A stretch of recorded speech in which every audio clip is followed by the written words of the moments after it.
I'm Steve Johnson, News Director for theDove TV. Check out our other videos and visit our website at thedove.us. Thanks.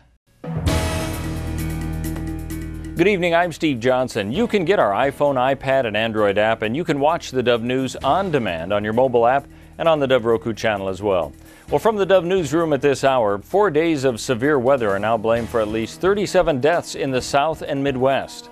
Officials in Georgia say one person was killed when a tree fell onto a car in Athens, and the Florida Highway Patrol says a woman died when she drove into high water in the Panhandle, where hundreds of people had to be rescued from floods. Most of this week's deaths occurred when tornadoes tore through Mississippi and Arkansas. When an earthquake hits, have you taken into account what would happen to your pets? It may not be the first thing you consider, but it is a factor for those preparing for an eventual earthquake. That scenario played out during a tabletop exercise at the Jackson County Expo. Emergency responder Jenny Hall says making sure your pets are safe is just another checklist item in preparing for an earthquake. Our companion animal shelter accepts pets from people who are staying in the Red Cross shelter. But if you are not a guest in our shelter, we can't shelter your pet. So it's really important if you're planning to stay in a hotel or with family or friends that you've also prepared for your animals. Yesterday's simulation is part of a two-stage preparedness exercise that will include another scenario taking place on Saturday.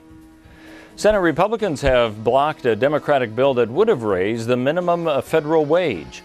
The bill would have gradually increased the current $7.25 an hour minimum wage to $10.10 an hour over 30 months. Supporters fell 6 votes short of the 60 needed to allow debate on the bill. 2 people have died in an early morning house fire in the town of Rogue River. District Fire Chief Jim Stern says that 3 people were in the single-story house when it caught fire early Wednesday morning. Only 1 got out. She was taken to a hospital where fire investigators were interviewing her.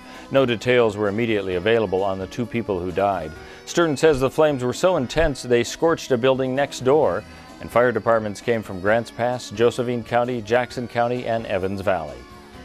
The Oregon State Police continuing an investigation into a Tuesday night crash that killed a motorist on Highway 97.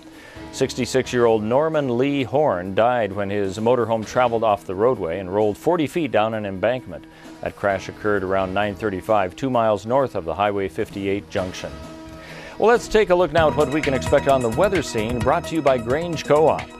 For Northern California, clear skies tonight, a low of 45, then mostly sunny Thursday and Friday. It could get up to 86 tomorrow and 81 on Friday. As we head to the Klamath Basin, clear skies tonight, a low of 42, sunny and warm with 82 tomorrow, 78 the expected high on Friday. As we head over to the Oregon coast, mostly cloudy, but some clearing tonight with a low of 55, then 75 the high tomorrow, only 61 on Friday with a 10% chance of rain. Moving inland to the Bend area in central Oregon, clear skies tonight, a low of 43, a warm 82 tomorrow, and then 77 with a slight chance of rain on Friday. And as we look to southern Oregon in the Medford-Ashland area, clear skies tonight, a low of 52, then warm tomorrow with a high of 89 degrees, a 10% chance of rain on Friday, and a high of 80. And that's a look at news and weather. You're up to date with the latest right here on the Dove.